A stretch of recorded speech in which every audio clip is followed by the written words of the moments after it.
ஒரு எல்லையை வகுத்து மற்றோரை நாம் முடிவெடுக்க அனுமதிப்பதில்லை. நம் முடிவை அவர்கள் ஏற்க வேண்டும் என்கிறோம். அதன் அர்த்தம் ஜகத்தில் அடுத்தவருக்கு எவரும் சுதந்திரம் தருவதில்லை. ஒரு மனதின் சுதந்திரத்தை பறித்தால் அவ்விடம் விளைவது என்ன?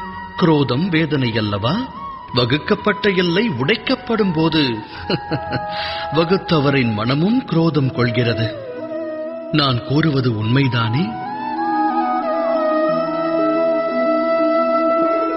ஒருவேளை மற்றொரு சுதந்திரத்திற்கு மரியாதை அளிக்கப்பட்டால் அதன் பிறகு எல்லை என்ற ஒன்றை வகுக்க வேண்டும் என்ற நிலை வராது.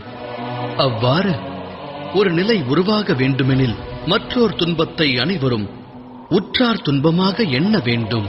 உதவி செய்யும் பாங்கை கொள்ள வேண்டும். சிந்தித்து செயலாற்றுங்கள்.